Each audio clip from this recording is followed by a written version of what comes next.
Welcome to my channel spice 99. இன்னைக்கு நம்ம பார்க்க போற dish paneer tikka pan pizza. Yeast இல்லாம அவன் இல்லாம வீட்ல எப்படி ஈஸியா செய்யறதுன்னு இன்னைக்கு நம்ம பார்க்கலாம். ஹோம்மேட் பீட்சா சாஸ் எப்படி செய்யறதுன்னு இந்த ரெசிபிலே நான் இன்க்ளூட் பண்ணிருக்கேன். ஃபர்ஸ்ட் நம்ம பீட்சாக்கு மாவு பிசைஞ்சிடலாம்.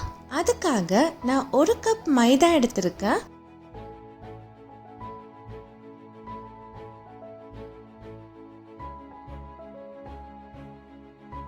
1/4 கப் தயிர் சேர்த்துக்கலாம். 1 teaspoon sugar, 1/2 teaspoon baking powder, 1/2 teaspoon baking soda, தேவையான அளவு உப்பு எல்லாம் சேர்த்து நம்ம மிக்ஸ் பண்ணிடலாம்.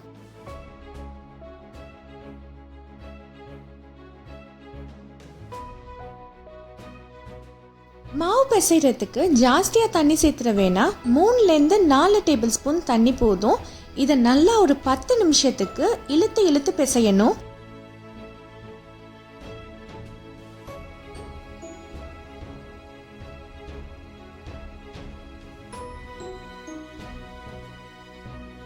அரை டீஸ்பூன் எண்ணெய் சேர்த்துக்கலாம்.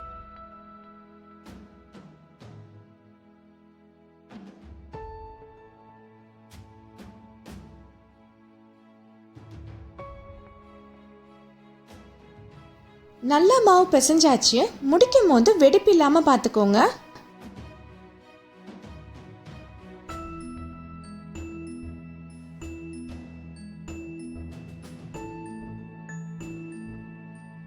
மாவு ஒட்டாம இருக்கிறதுக்காக சைட்ஸ் ஆஃப் தி பவுல்லையும் மாவுலையும் லைட்டா ஆயில் கிரீஸ் பண்ணி 30 மினிட்ஸ்லேருந்து 1 hour வரைக்கும் இதை க்ளோஸ் பண்ணி வச்சிடலாம்.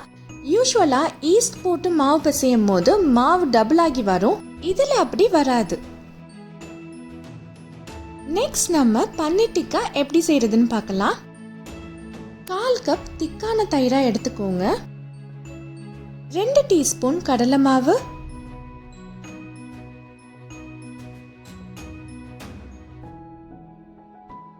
1 டீஸ்பூன் கரம் மசாலா,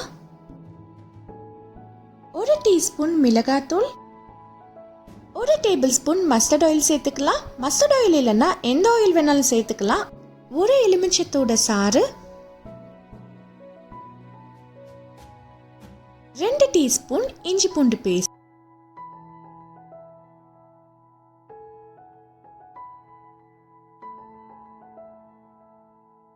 தேவையான அளவு உப்பு சேர்த்து இதை நம்ம மிக்ஸ் பண்ணிடலாம்.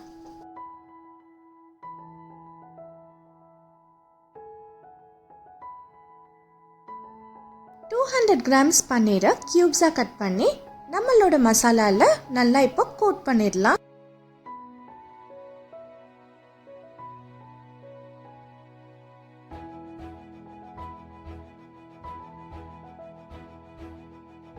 இதை 1 மணி நேரம் மேரினேட் பண்ணிட்டு இப்போ எப்படி ஃப்ரை பண்றதுன்னு பார்க்கலாம். ஒரு ஹாட் தவால மேரினேட்டட் பன்னீர் பீசஸை சேர்த்துடலாம்.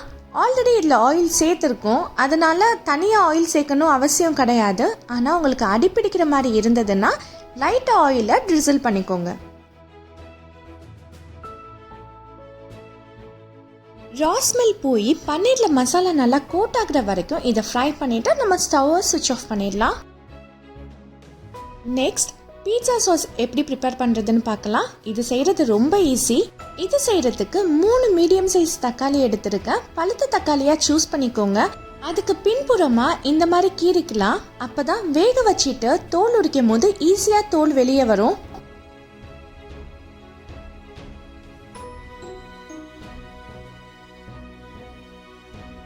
ஒரு வெட்டி வச்ச வெங்காயம், 8 பல் பூண்டு, 3 காஞ்ச மிளகாய்.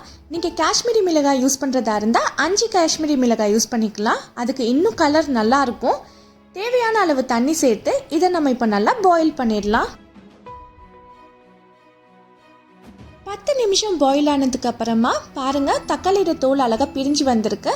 இதை ஆற வச்சுட்டு தக்காளியோட தோலையும் மேல் போர்ஷனையும் இந்த மாதிரி ரிமூவ் பண்ணிட்டு ஒரு மிக்ஸி ஜாரில் நம்ம அவிச்சு வச்ச தண்ணி லைட்டாக சேர்த்து இதை ஒரு பேஸ்ட்டாக அரைச்சிக்கோங்க. பேன்ல 2 டேபிள் ஸ்பூன் எண்ணெய் சேர்த்துக்கலாம். அரைச்ச பேஸ்ட்டை கொஞ்சமாக சேர்த்து 1/2 ஸ்பூன் மிளகாத்தூள் சேர்த்து இதை நம்ம ஃப்ரை பண்ணிக்கலாம். பச்சை வாசனை போன உடனே மீதி பேஸ்ட்டை நம்ம சேர்த்துடலாம்.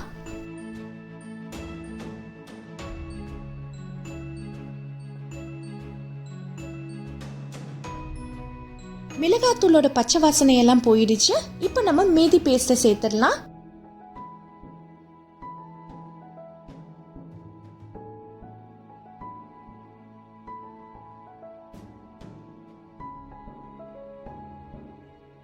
சாஸ் கொஞ்சம் திக்காகிற வரைக்கும் நம்ம மூடி போட்டு குக் பண்ணலாம்.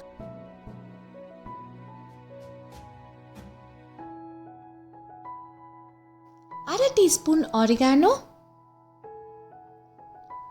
1 டீஸ்பூன் சுகர், தேவையான அளவு உப்பு, 2 டேபிள் ஸ்பூன் டொமேட்டோ கெச்சப் எல்லாத்தையும் மிக்ஸ் பண்ணிருங்க.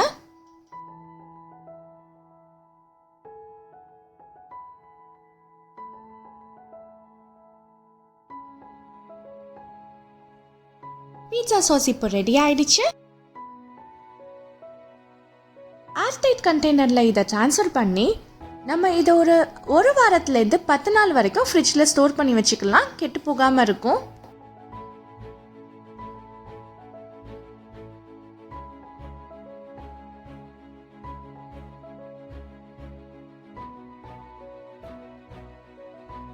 ஃபைனலாக பீட்சா எப்படி அசம்பிள் பண்ணுறதுன்னு பார்க்கலாம். இப்போ 1 மணி நேரத்துக்கு அப்புறமா மாவு இப்போ ரெடி ஆயிருக்கும். இதை 5 நிமிஷம் பஞ்ச் பண்ணி மறுபடியும் பிசைஞ்சுக்கலாம்.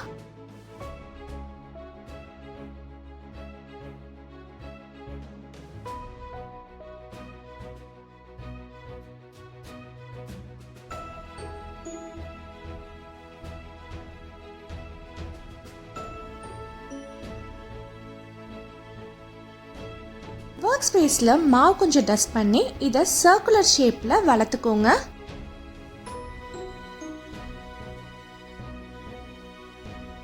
சப்பாத்திக்கு வளர்க்குற மாதிரி இது ரொம்ப தின்னாகவும் இருக்கக்கூடாது, அதே சமயம் ரொம்ப திக்காகவும் இருக்கக்கூடாது. ஃபோக்கால மாவை கொஞ்சம் குத்தி விட்டுக்கோங்க.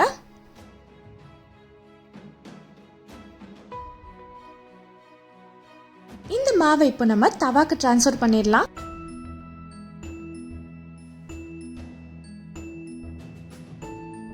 ஓரத்தில் இந்த மாதிரி பிரஸ் பண்ணிக்கலாம்.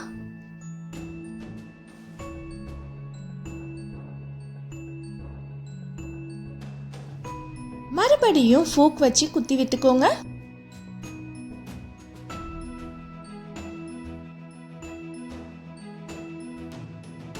ஈவனா பீட்சா சாஸ் அதில் தேய்ச்சிடலாம்.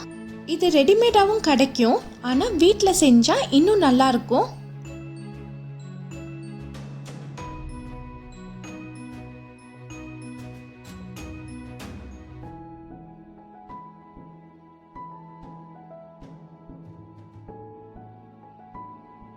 மேலே கொஞ்சம் mozzarella சீஸ் சேர்த்துக்கோங்க.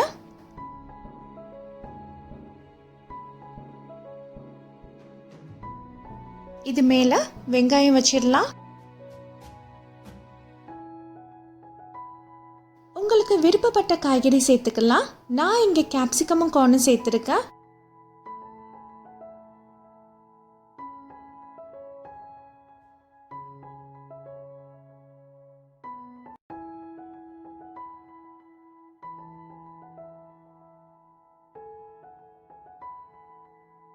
இது மேலே இப்போ நம்ம பன்னீர் பீசஸ் அரேஞ்ச் பண்ணிடலாம்.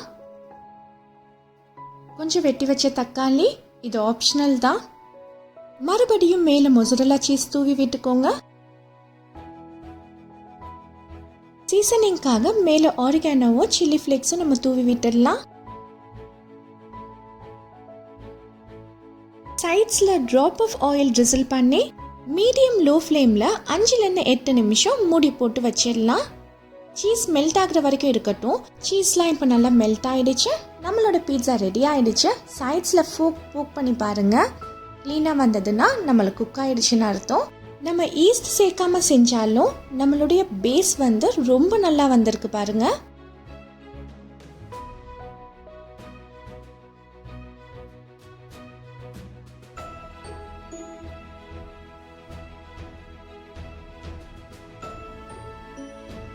ஈஸியாக செய்யக்கூடிய இந்த டிஷ்ஷையும் நீங்களும் ட்ரை பண்ணி பார்த்துட்டு உங்களோட ஃபீட்பேக்கை கீழே உள்ள கமெண்ட் செக்ஷனில் சொல்லுங்கள்.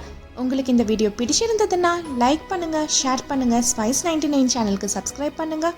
For instant notification bell button press பண்ணுங்கள். தேங்க்ஸ் ஃபார் வாட்சிங்.